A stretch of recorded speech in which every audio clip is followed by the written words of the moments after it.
Hello everyone, कैसे हैं आप सभी। आशा करता हूँ आप सभी अच्छे होंगे। तो हमने स्टार्ट की थी हिंदू लॉ की सीरीज, हिंदू विधि की सीरीज, जिसमें हमने लगभग 2 लेक्चर कवर कर लिए थे।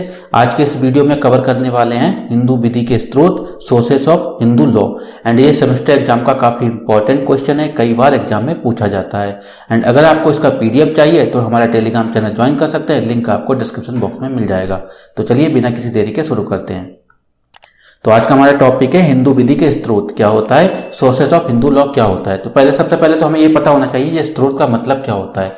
देखिए, हिंदू विधि को बनाने में जिन साधनों का, जिन सोर्सेस का यूज किया गया, उन्हें ही हम स्रोत कहते हैं, उन्हें ही हम सोर्सेस कहते हैं। ठीक है। तो हिंदू विधि के नियम जिन साधनों से प्राप्त हुए हैं वे हिंदू विधि के स्रोत कहलाते हैं। प्राचीन विचारधारा के अनुसार धर्म और विधि में, धर्म और कानून में एक अटूट संबंध था, अटूट गहरा रिश्ता था। तो जो धर्म के कानून, नियम कानून थे, उन्हीं को ही विधि के नियम कानून मान लिया जाता था और उन्हीं को स्रोत मान लिया जाता। जो धर्म के स्रोत हुआ करते थे, जो धर्म के स्रोत होते थे, उन्हीं को ही हम विधि के स्रोत बन जाते थे या फिर विधि के स्रोत मान लिया जाता था। आई होप आपको समझ में आ गया होगा। हिंदू विधि के स्रोत क्या कहलाते हैं, क्या होते हैं? जिन साधनों से हमें नियम कानून प्राप्त हुए हैं, उन्हीं को हम हिंदू विधि के स्रोत कहते हैं। एंड जो धर्म के स्रोत होते थे, उन्हीं को ही हम विधि के स्रोत मान लिया जाता था प्राचीन विचारधारा के अनुसार। इस प्रकार हिंदू विधि के जो मुख्य स्रोतों को दो भागों में बांटा जा सकता है। एक तो प्राचीन या मूल स्रोत, दूसरा आधुनिक स्रोत।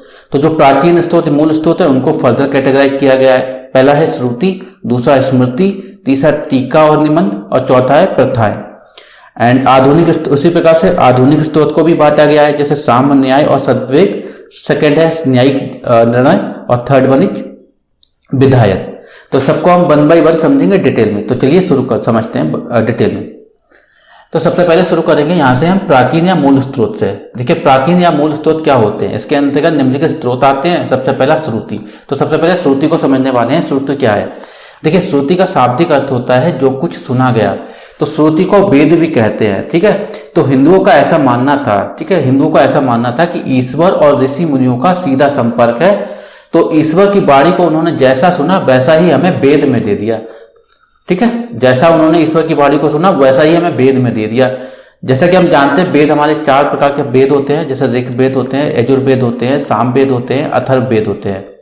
तो इन वेदों में ईश्वर की वाणी को ऋषि मुनियों ने जैसा सुना वैसा ही हमें दे दिया। एंड इन वेदों में हमारे आदि पूर्वजों का, इन वेदों में होता क्या, हमारे आदि पूर्वजों के जीवन, रहन सहन, विचारधारा, रीति रिवाजों आदि का वर्णन देखने को मिलता है।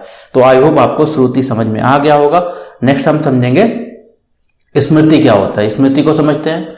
देखिए, स्मृति का शाब्दिक अर्थ होता है जो कुछ याद रखा गया हो। जो कुछ याद रखा गया हो उसे स्मृति कहते हैं। हमारे ऋषि मुनियों को जो देववाणी याद रह गई, उसके आधार पर स्मृतियां लिखी गई। मतलब कुछ लेख लिखा गया जिसे स्मृतियां बोला गया। स्मृतियों को भी 2 भागों में बांटा जा सकता है, जैसे पहला है धर्मसूत्र और दूसरा है धर्मशास्त्र। अब ये धर्मसूत्र क्या है, इसको समझ लेते हैं। जो स्मृतियां गद्य में लिखी गई, गद्य मतलब श्लोक में लिखी गई, उन्हें क्या बोला गया, धर्मसूत्र बोला गया। और जो स्मृतियां पद में लिखी गई उन्हें धर्मशास्त्र कहलाती है। ठीक है, वो क्या कहलाती है, धर्मशास्त्र कहलाती है। तो आई होप आपको समझ में आ गया होगा स्मृतियां क्या है, श्रुति क्या है, दोनों समझ में आ गया होगा। अब नेक्स्ट हम कवर करने वाले हैं टीका और निबंध। समझते हैं टीका क्या होता है और निबंध क्या होता है, इसको भी देख लेते हैं। देखिए, कहीं कहीं स्मृतियों में वर्णित नियम, कहीं कहीं पर स्मृतियों में जो नियम थे वो कैसे थे, अस्पष्ट थे और परस्पर विरोधी हुआ करते थे। तो उन नियमों से निर्णय देना काफी प्रॉब्लम होता था। तो उन मामलों से निर्णय देने मामलों में विधि का कोई प्रावधान नहीं था। मतलब साथ ही कुछ मामले ऐसे भी थे जिनमें विधि का कोई, नियम कानून का कोई प्रावधान नहीं था। तो टीकाकारों और निबंधकारों ने क्या किया, उन विधि के नियमों का विश्लेषण करके उन्हें सुव्यवस्थित कर दिया। और जब कभी स्मृतियों, टीकाओं, निबंधों में वर्णित नियमों का परस्पर विरोध होता था तो टीकाओं और निबंधों में प्रधानता दी जाती थी। तो आई होप आपको समझ में आ गया होगा टीका और निबंध क्या होते थे। जब स्मृतियों में जो नियम दिए गए उनमें परस्पर विरोध होता था या फिर अस्पष्ट होते थे, और या फिर कुछ ऐसे मामले होते थे जिनके लिए कानून नहीं है उनमें स्मृतियों में, तो ऐसे केस में टीकाकारों और निबंधकारों ने क्या किया, उन विधि और नियमों का विश्लेषण किया, उन्हें सुव्यवस्थित किया और उसके आधारों पर क्या किया गया, निर्णय दिया जाने लगा। एंड जब कभी ऐसा परस्पर विरोध हुआ करता था स्मृतियों में और टीकाकारों निबंधों में, तो किसे प्रधानता दी जाती थी, टीकाओं और निबंधों को प्रधानता दी जाती थी। तो आई होप आपको समझ में आ गया होगा। फोर्थ वन प्रथाएं, प्रथाओं को समझ लेते हैं। देखिए, कोई ऐसा रीति रिवाज जो बहुत लंबे समय से चला आ रहा हो, कोई विशेष जाति परिवार के द्वारा जिसे फॉलो किया जा रहा हो, प्रयोग में लाया जा रहा हो, वो क्या हो जाता है, प्रथा कहलाती है। एंड कभी कभी जो लंबे समय से चली आ रही होती है उस प्रथा को विधि मान्यता भी प्राप्त हो जाती है। ठीक है, तो उसे क्या बोलते हैं, विधि मान्यता प्राप्त अधिनियम बन जाता है। कभी कभी विधि मान्यता प्राप्त अधिनियम बन जाता है। तो हिंदू विधि को बनाने में इन प्रथाओं का भी काफी योगदान रहा है। सो आई होप आपको समझ में आ गया होगा प्रथाएं क्या होती है। ठीक है, नेक्स्ट हम कवर करने वाले हैं आधुनिक स्त्रोत। आधुनिक स्त्रोत क्या होते हैं, इसके अंतर्गत निम्नलिखित स्त्रोत आते हैं। तो पहला है न्याय, साम और सद्विवेक। इसको समझ लेते हैं क्या है। देखिए, प्राचीन हिंदू विधि का न्याय, युक्ति, सिद्धांत अंग्रेजी विधि के नियम न्याय, साम, सद्विवेक के सिद्धांत के समान है। तो जो हिंदू विधि का नियम था न्याय और युक्ति वाला, वो अंग्रेजी विधि के न्याय, साम, सद्विवेक के समान था।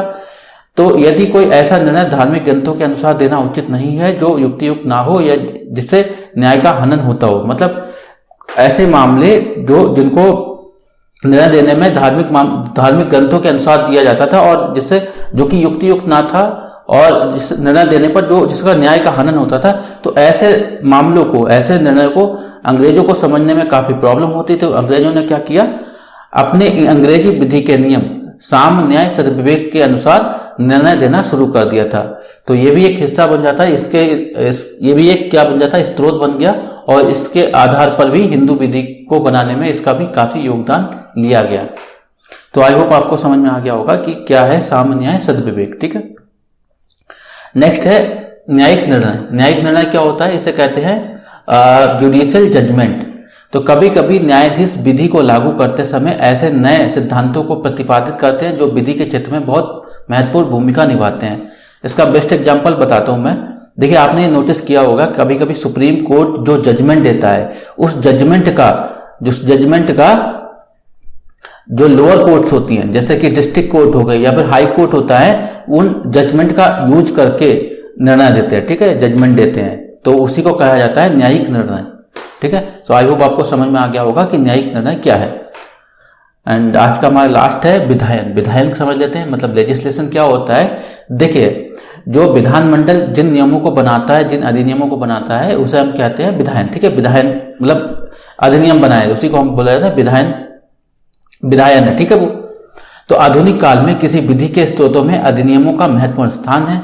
हिंदू विधि में भी विभिन्न विषयों पर विधानमंडल ने समय समय पर अनेक विधायन बनाए हैं, जैसे कि हिंदू विवाह अधिनियम होता है, हिंदू मैरिज एक्ट 1955, हिंदू उत्तराधिकार अधिनियम, द हिंदू सक्सेशन एक्ट 1956, हिंदू अप्राप्त वैधता और संरक्षकता अधिनियम, Hindu minority and guardianship act 1956, and हिंदू दत्तक ग्रहण एवं भरण पोषण अधिनियम, the Hindu adoption and maintenance अधिनियम। ठीक है, तो ये सारे अधिनियम आपको मिल जाएंगे जो कि किसके द्वारा बनाए गए, विधानमंडल के द्वारा बनाए गए। तो इन नियमों का भी हेल्प लिया जाता है। ये नियम भी क्या है, हिंदू विधि का ही पार्ट है। ठीक है, तो ये आई होप आपको सारे समझ में आ गया होगा, सारे नियम, ये सारे इनके सोर्सेस समझ में आ गए होंगे। फिर से मैं एक बार रिवाइज करा देता हूँ। देखिए, हिंदू विधि के स्त्रोत, हिंदू विधि के स्त्रोत का क्या मतलब होता है, हिंदू विधि के नियम जिन साधनों से प्राप्त हुए उसी को हम क्या बोला जाता है, हिंदू विधि के स्त्रोत कहा जाता है। एंड हिंदू विधि के स्त्रोतों को दो भागों में बांटा गया है, प्राचीन स्त्रोत और आधुनिक स्त्रोत। प्राचीन स्त्रोतों को दो फर्दर डिवाइड किया गया है, श्रुतियों में, स्मृतियों में, टीकाओं में और प्रथाओं में। आधुनिक स्त्रोतों को डिवाइड किया गया है साम, न्याय और सद्विवेक, न्यायिक निर्णय और विधायन में। मैंने सभी को एक्सप्लेन कर दिया है। अगर आपको कहीं भी कोई डाउट है तो कमेंट सेक्शन में पूछ सकते हैं। एंड अगर आपको इसका पीडीएफ चाहिए, ये वाला पीडीएफ चाहिए, तो हमारा टेलीग्राम चैनल ज्वाइन कर सकते हैं, लिंक आपको डिस्क्रिप्शन बॉक्स में मिल जाएगा। अदरवाइज मैंने यहाँ पर हर एक स्लाइड पे भी डाल रखा है ये लिंक, तो इस पे भी आप जा सकते हैं। Thanks for watching.